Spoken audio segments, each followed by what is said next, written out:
Good afternoon विद्यार्थी मित्रांनो. आज आपल्याला मेथड ऑफ कॅपिटल अकाउंट म्हणजे आपले जे काही कॅपिटल्स अकाउंट असतील हे कॅपिटल अकाउंट्स कॅल्क्युलेट करण्याच्या ज्या काही मेथड्स आहेत त्या मेथड्सचा आपल्याला या ठिकाणी या व्हिडिओमध्ये अभ्यास करायचा आहे. बघा, आता इयत्ता 11वी आपण फायनल अकाउंटचा प्रॉब्लेम सॉल्व्ह करत असताना आपल्याला एक नंबर ट्रेडिंग अकाउंट, त्याच्यानंतर प्रॉफिट अँड लॉस अकाउंट आणि 3 नंबर बॅलन्स शीट आपल्याला तयार करावं लागत होतं. पण मात्र इयत्ता 11वी आपल्याला पार्टनरशिप फर्मचं फायनल अकाउंट तयार करत असताना याच्यामध्ये अजून एक अकाउंट आपल्याला काय करायचं आहे, ऍड करायचं आहे. ते म्हणजेच काय, पार्टनर्स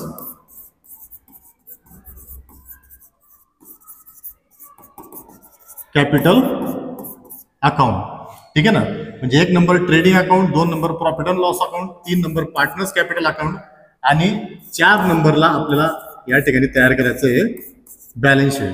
मग आपल्याला या ठिकाणी प्रॉब्लेम सॉल्व्ह करत असताना पार्टनर्स कॅपिटल अकाउंट तयार करत असताना 2 मेथडचा या ठिकाणी इयत्ता 12वी आपल्याला अभ्यास करायचा आहे.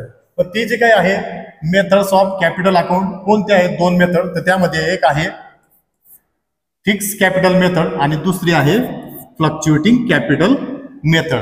फिक्स कॅपिटल मध्ये 2 अकाउंट आपल्याला पाहायला मिळतात. एक असतं कॅपिटल अकाउंट आणि दुसरं असतं करंट अकाउंट. या ठिकाणी फ्लक्च्युएटिंग कॅपिटल मेथड मध्ये एकच अकाउंट असतं, ते म्हणजेच काय, कॅपिटल. आता या ठिकाणी जर वाचत असताना आपल्या लक्षात येतं की मेथड मध्ये पहिलंच नाव काय आलेलं आहे, फिक्स कॅपिटल मेथड. म्हणजेच काय, ज्या कॅपिटल मेथड मध्ये कॅपिटलचं बॅलन्स काय कसं असतं, फिक्स असतं, त्यालाच काय म्हटलं जातं, फिक्स कॅपिटल मेथड असं म्हटलं जातं. आणि ज्या पार्टनर्स कॅपिटल्स मध्ये पार्टनर्स कॅपिटलचं बॅलन्स हे काय होतं, फ्लक्च्युएटिंग होतं. फ्लक्च्युएटिंग म्हणजेच काय, कमी जास्त होतं, त्यालाच काय म्हटलं जातं, फ्लक्च्युएटिंग कॅपिटल मेथड असं म्हटलं जात असतं. आता ज्या वेळेस आपण प्रत्यक्ष या ठिकाणी या चॅप्टर मधील प्रॉब्लेम सॉल्व्ह करू त्यावेळेस तुम्हाला चांगलं कळणार की या ठिकाणी फिक्स कॅपिटल मेथड काय आहे आणि फ्लक्च्युएटिंग कॅपिटल मेथड काय आहे. आता या ठिकाणी अभ्यास करत असताना आपल्याला ज्या काही महत्वाच्या ज्या काही थिअरी आहे आपण फक्त तेवढ्याच बघणार आहेत आणि डायरेक्टली प्रॉब्लेमला सुरुवात करणार आहे. आता या ठिकाणी फॉर्मॅट दिलेला आहे आपल्याला. या फॉर्मॅटमध्ये आपल्याला दिलेलं आहे कोणतं, proforma of the fix capital method. आपल्याला या ठिकाणी फॉर्मॅट दिलेला आहे कशाचा, फिक्स कॅपिटल मेथडचा. डेबिट साईडला to balance carried down, credit साईडला टू बॅलन्स ब्रॉट डाऊन. या ठिकाणी ओपनिंग बॅलन्स दिलेला आहे आपल्याला आणि या ठिकाणी काय दिलेलं आहे, क्लोजिंग बॅलन्स दिलेलं आहे. त्याच्यानंतर जर समजा बिझनेसमध्ये पार्टनरने कॅश आणलेली असेल तर ती पार्टनरला क्रेडिट ऍडिशनल कॅपिटल म्हणून, त्याच्यानंतर ऍसेट आणलेली असेल तर त्या ठिकाणी फिक्स कॅपिटलच्या अकाउंटमध्ये पार्टनर्स कॅपिटलला काय केलं जात असतं, क्रेडिटला या ठिकाणी ही अमाऊंट दिली असते. त्याच्यानंतर कॅश आली तर त्या ठिकाणी जर्नल एंट्र्या आपण इयत्ता 11वी शिकलेलो आहे. कॅश आली, कॅशची एंट्री काय होते असते, कॅश आणि bank account debit to partners capital account. आता या ठिकाणी मी व्हिडिओच्या माध्यमातून हे जे काही थिअरी आहे ही जास्त डीप मध्ये मी तुम्हाला एक्सप्लेन करणार नाही. जेवढी आपल्याला प्रॉब्लेम सॉल्व्ह करण्यासाठी आवश्यक जी काही थिअरी आहे तेवढी आपण या ठिकाणी बघणार आहोत. त्याच्यानंतर पुढे पार्टनर्स करंट अकाउंट मध्ये कोणकोणते घटक असतील ते या ठिकाणी दिलेले आहे. त्याच्यानंतर पार्टनर्स करंट अकाउंट, या ठिकाणी पार्टनर्स करंट अकाउंट मध्ये कोणकोणत्या घटकांचा समावेश होणार, म्हणजे ज्या वेळेस आपण कॅपिटल फिक्स कॅपिटल मेथडच्या मेथडनुसार सॉल्व्ह करणार त्यावेळेस आपल्याला 2 अकाउंट त्या ठिकाणी तयार करावं लागणार आहे. एक अकाउंट असणार आहे पार्टनर्स कॅपिटल अकाउंट, जे आपण मागे बघितलं. त्या ठिकाणी ऍडिशनल कॅपिटल आलेला असेल किंवा काही गुड्स त्या व्यक्तीने ऍसेट काही आणलेलं असेल तर त्याचं रेकॉर्डिंग आणि इतर जे काही ट्रान्झॅक्शन आहेत ते कुठे येणार, पार्टनर्स करंट अकाउंटला येणार. मग त्या ठिकाणी क्रेडिट साईडला by balance brought down, opening balance, interest on capital, कॅपिटलवरती इंटरेस्ट दिलेला असेल तर करंट अकाउंटच्या क्रेडिटला, एखाद्या पार्टनरला एक्स्ट्राची काम केल्याची सॅलरी मिळालेली असेल तर त्या करंट अकाउंटच्या क्रेडिटला येणार. त्याच्यानंतर एक्स्ट्रा काम केल्याचं कमिशन जर असेल एखाद्या पार्टनरला तर त्या ठिकाणी करंट अकाउंटच्या क्रेडिटला येणार.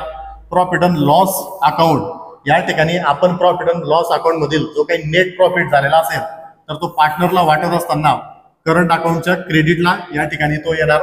त्याच्यानंतर डेबिट साईडला to balance brought down, opening balance इकडे पण येऊ शकतं. त्याच्यानंतर पार्टनरने ड्रॉइंग केलेले असेल तर ते येणार पार्टनर्स करंट अकाउंटच्या डेबिटला. त्या ड्रॉइंगवरती इंटरेस्ट कॅल्क्युलेट करायचं असेल तर ते येणार पार्टनर्स करंट अकाउंटच्या डेबिटला. आणि प्रॉफिट अँड लॉस अकाउंटमध्ये जर समजा प्रॉफिट झालेला असेल तर त्याचं रेकॉर्ड पुढे येणार करंट अकाउंटच्या डेबिटला. जर समजा प्रॉफिट झालेला असेल, नेट प्रॉफिट झालेला असेल तर करंट अकाउंटच्या क्रेडिटला. आणि जर समजा लॉस झालेला असेल तर करंट अकाउंटच्या डेबिटला या ठिकाणी आपल्याला ते ट्रान्सफर करावं लागतं. त्याच्यानंतर या ठिकाणी इंटरेस्ट ऑन कॅपिटलची काय एंट्री असणार आहे, सॅलरी कमिशनचं काय जर्नल असणार आहे हे तुम्ही वाचून त्या ठिकाणी स्वतः अभ्यासायचं आहे. त्याच्यानंतर पुढे आपल्याला दुसरी मेथड दिलेली आहे, फ्लक्च्युएटिंग कॅपिटल मेथड. या फ्लक्च्युएटिंग कॅपिटल मेथड मध्ये आपल्याला फक्त एकच अकाउंट तयार करायचं आहे, कॅपिटल अकाउंट.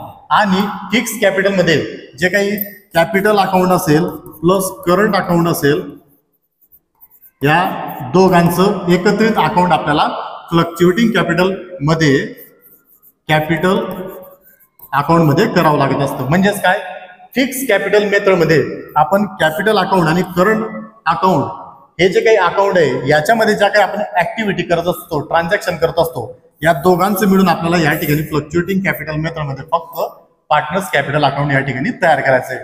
मग त्या ठिकाणी आपल्याला कॅपिटल अकाउंटच्या क्रेडिटला कोणकोणते घटक येणार तर by balance brought down, opening balance, by cash, additional capital आणलेला असेल तर, इंटरेस्ट ऑन कॅपिटल असेल तर, सॅलरी दिलेला असेल तर, आणि प्रॉफिट अँड लॉस मधील नेट प्रॉफिट आलेला असेल तर.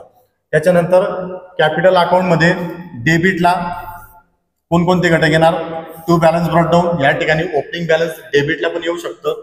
त्याच्यानंतर ड्रॉइंग असेल, इंटरेस्ट असेल आणि प्रॉफिट अँड लॉस मध्ये जर समजा आपल्याला लॉस झालेला असेल तर तो लॉस कॅपिटलच्या डेबिटला आपल्याला पाहायला मिळत असतो.